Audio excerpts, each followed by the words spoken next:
पहले से भी ज्यादा, बहुत ज्यादा।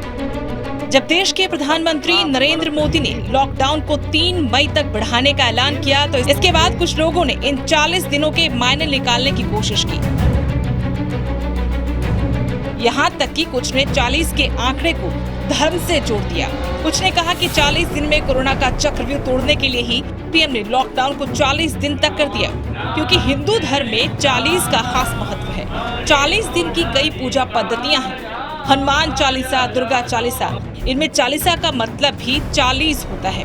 न सिर्फ हिंदू धर्म में 40 दिन की इतनी अहमियत है, बल्कि मुस्लिम पैगंबर ने भी 40 दिन उपवास किया था। रमजान में आज भी 40 दिन का रोजा रखा जाता है। रमजान को मुस्लिम समुदाय के लोग बेहद पावन मानते हैं। ईसाई धर्म में लोग ईस्टर, गुड फ्राइडे से पहले 40 दिन तक व्रत करते हैं। यीशु ने रेगिस्तान में 40 दिन तक उपवास किया था। सिंधी हिंदू भी एक खास त्योहार मनाते हैं, जिसे चालीसा साहिब कहा जाता है। भगवान अयप्पा के भक्तों में 40 नंबर की खास अहमियत है। सबरीमाला भारत में ऐसे मंदिरों में से है जहां हर साल लाखों की तादाद में लोग दर्शनों के लिए जाते हैं। भगवान अयप्पा के भक्त 40 दिन तक व्रत करते हैं और फिर मंदिर में दर्शन के लिए पहुंचते हैं। सबरीमाला आने वाले भक्तों को यहां आने से 40 दिन पहले से बिल्कुल आस्तिक और पवित्र जीवन जीना होता है। इन तमाम बातों को आपस में जोड़कर ही 40 दिन के लॉकडाउन के बारे में लोग तरह तरह के कयास लगा रहे हैं।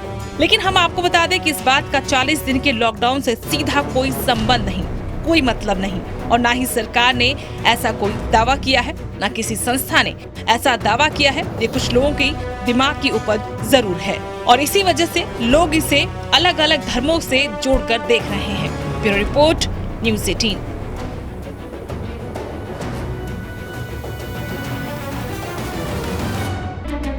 पहले से भी ज्यादा, बहुत ज्यादा। जब देश के प्रधानमंत्री नरेंद्र मोदी ने लॉकडाउन को 3 मई तक बढ़ाने का ऐलान किया तो इसके बाद कुछ लोगों ने इन 40 दिनों के मायने निकालने की कोशिश की।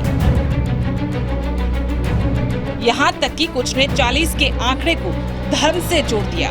कुछ ने कहा कि 40 दिन में कोरोना का चक्रव्यूह तोड़ने के लिए ही पीएम ने लॉकडाउन को 40 दिन तक कर दिया, क्योंकि हिंदू धर्म में 40 का खास महत्व है। 40 दिन की कई पूजा पद्धतियां हैं, हनुमान चालीसा, दुर्गा चालीसा, इनमें चालीसा का मतलब भी 40 होता है।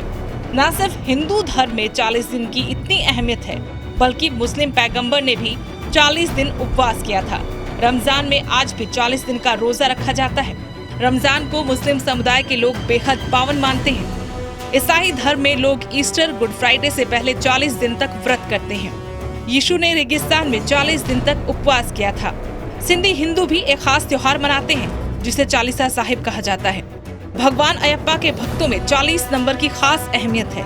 सबरीमाला भारत में ऐसे मंदिरों में से है जहां हर साल लाखों की तादाद में लोग दर्शनों के लिए जाते हैं। भगवान अयप्पा के भक्त 40 दिन तक व्रत करते हैं और फिर मंदिर में दर्शन के लिए पहुंचते हैं। सबरीमाला आने वाले भक्तों को यहां आने से 40 दिन पहले से बिल्कुल आस्तिक और पवित्र जीवन जीना होता है।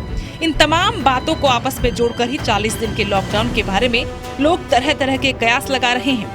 लेकिन हम आपको बता दें कि इस बात का 40 दिन के लॉकडाउन से सीधा कोई संबंध नहीं, कोई मतलब नहीं, और ना ही सरकार ने ऐसा कोई दावा किया है, ना किसी संस्था ने ऐसा दावा किया है। ये कुछ लोगों की दिमाग की उपज जरूर है और इसी वजह से लोग इसे अलग अलग धर्मों से जोड़कर देख रहे हैं। Bureau report, news 18।